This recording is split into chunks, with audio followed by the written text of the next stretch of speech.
Sa simula pa lamang ay likhang magagaling na at nabiyayaan ng talento ang mga Pilipino sa larangan ng sayaw, mga disenyong pangkasuotan at pelikula.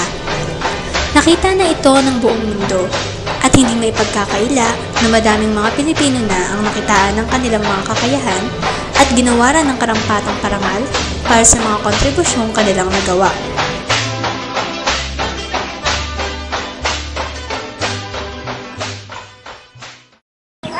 Paano nga ba makikilala ang mga taong ito kung hindi nila matagpuan ang kanilang mga hilig ng una pa lamang? Halina't ating silipin at magbalik tanaw sa nakalipas kung saan nagsimula ang lahat. Nagkaroon ng maraming mga uri ng sayaw na nagsimula sa Pilipinas. Marami sa kanila ay nangangailangan ng kadalubhasaan. Ang mananayaw ay kinakailangang nagtataglay ng husay sa katatagan at pakiramdam sa indayog ng tugtog, habang iba ay mas simple upang matuto. Karamihan sa ating mga sayaw ay kinuha mula sa bansang Europa noong panahon ng sinakop tayo ng Kastila. Kilala tayong mga Pilipino sa ating mga katatubong sayaw tulad ng Pandango sa Ilaw, Pinasuan, Bakarinyosa at Pinikling. Si Francisca Reyes Aquino ay tinawag na Mother Philippine Folk Dance. Ipinanganak siya noong March 9, 1899 sa Bukawi, Bulacan. Natapos siya ng Bachelor of Science in Education degree noong 1924 at ng Master of Arts degree sa University of the Philippines. Noong 1927, pinadala siya sa mga probinsya para makapag-aral at makapag-research sa mga katutubong sayaw. Dahil dito, nakapag-exhibit ang UP ng mga Philippine dances sa Philippine Carnival Auditorium. Sa kanyang mga nagawang research, ay nakapag-ipon siya ng 50 basic steps at 200 folk dances.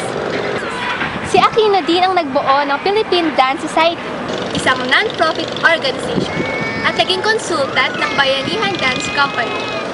Ngayon, hindi lang napapayaman ng mga katutubong sayaw ang kultura natin, dahil maging ang ating turismo ay napapayaman din dahil sa mga pinapakitang katutubong sayaw. Maliban sa pananaliksik na ginawa ni Aquino tungkol sa mga katutubong sayaw, nagsulat din siya ng libro tungkol rito. Si Aquino ang unang babaeng naparangalan ng National Artist Award noong 1973 at sumakabilang buhay noong 1983. Dumako naman tayo sa cinemas, ang pinakabata sa sining ng Pilipinas. Ang pelikula ay umunlad na ito ay maging popular sa lahat ng anyo ng sining. Pinakikilala lamang ito noong taong 1987. Ang mga pelikula ay sumasaklaw mula sa tahimik na pelikula hanggang sa may tinig, itim at puti na kulay.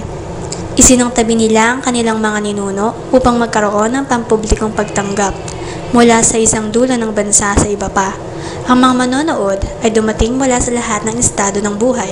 Sa buong bansa, mayroong higit sa 1,000 mga sinihan. Noong 1980, tinatayang sa Metro Manila lamang ay may mga 2.5 milyong moviegoers ang nakakalat. Bilang isang anyo ng sining, ito ay sumasalamin sa hugis ng kanilang kamalayan. Halos lahat naman ay narinig na ang pangalang Lino Brocka. Si Catalino Ortiz Brocka, kilalang Lino Brocka, ay pinanganak noong April 3, 1939 sa Pilar, Sorsogon. Isa sa mga maituturing na mahusay na direktor. Ang una niyang proyekto ay ang Wanted Perfect Mother na nanalo ng Best Screenplay noong 1970. Sa Manila Film Festival, pinarangalan ulit siya ng Best Director Award para sa Tinimbang Ka Ngunit Kulang noong 1974. Makalipas ng isang taon, isa pang pelikula ang ginawang blockbuster ni Lino Brocka. Marami ang nagsabi na ang Maynila sa Mangkoko ng Liwanag ay ang pinakamahusay na nagawang Pilipinong pelikula, kasama na rin ang British film critic. Napanalunan naman niya ang Best Director of Best Picture ang nasabing pelikula sa FAMAS Award. Napasama naman sa unang pagkakataon ng isang Pilipinong pelikula sa Cannes Film Festival. Sa taong 1983, binuo niya ang isang organisasyon na Concert Artists of the Philippines. Nakapag-direct si Lino Broca ng mahigit 40 na pelikula na talaga namang mahuhusay. Biglaan ang kanyang pagkamatay noong May 21, 1991 sa isang aksidente. Pinarangalan siya ng National Artist Award noong 1997.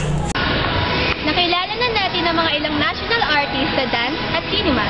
Ngayon naman, aalamin at kikilalanin natin ang Filipino fashion. Kahit na nakilala ang Filipino fashion ng ika-15 siglo, hindi man ito naging popular sa Estados Unidos at sa Europa hanggang 1800s. Mas tela ng katutubong tela at disenyo na ginawa lamang sa Pilipinas ay dinala pa sa ibang mga bansa sa pamamagitan ng mga Espanyol, kung saan sinakop nila ang ating bansa. Nawala ang katanyagan ng pagpasok ng mga materyales sa ibang bansa sa paglipas ng oras. Ngunit kumakailan lamang ay gumagawa ng isang pagbabalik gamit ang mga popular na at tanyag ng mga organic na tela. Ang kasaysayan ng Filipino fashion ay binubuo ng halong kultura at sadyang paghihiwalay ng mga sosyal na klase. Sinasabi nila na si Valera ang nagbigay sa bansa ng visual icon. Gumawa si Valera ng isang pirasong kasuotan galing sa 4 na pirasong pinagsama-sama na binubuo ng blusa, palda, mahabang bupanda at palbang panloob. Pinag-isa nga ang bahagi ng barot saya upang maging isang damit na may kampanilyang manggas, sinturon at baywang hanggang bukong-bukong at nakazip pataas sa likod. Gamit ang zipper kapalit ng hook ay isa ng malaking pagbabago sa mga piling tao sa bansa noon. Pagbaba ng panuelo, ang mahabang bupanda na nakasabit pababa sa dibdib ang nagsisilbing kilos ng kahinhinan ng mga Pilipina. Mula sa buong grupo ay naging isang malaking gulat sa mga kababaihan noon. Si Valera ang gumawa ng terno na may paru-parong manggas na nagbibigay ng isang matatag, binuo sa nakatagong suporta. Sa mundo, ang paru-parong manggas ay naging tampok o katangian ng terno. Kahit ngayon, ang mga kasalukuyang Filipino designer ay pinagpaaralan at ginawang basehan ang terno ni Valera. Ang construction, beadworks, aplike, at kung ano-ano man. Si Valera ay tumutulong upang maghulma ng mga henerasyon ng mga artist at tinulungan ang fashion upang hindi mas pababa kaysa sa kahulugan ng isang bansa sa kagandahan. Ngunit ang mas importante ay tumulong siya na bumuo ng kahulugan ng bansang Pilipino sa kanyang paghangad ng kahusayan. Talaga namang nakakabilib ang galing ng mga Pinoy at nasa dugo natin ang pagiging malikhain. Ilan lang sila sa mga nagbigay ng kontribusyon sa larangan ng sining ng ating bansa. Hanggang sa muli, ako si Chantel Mondroy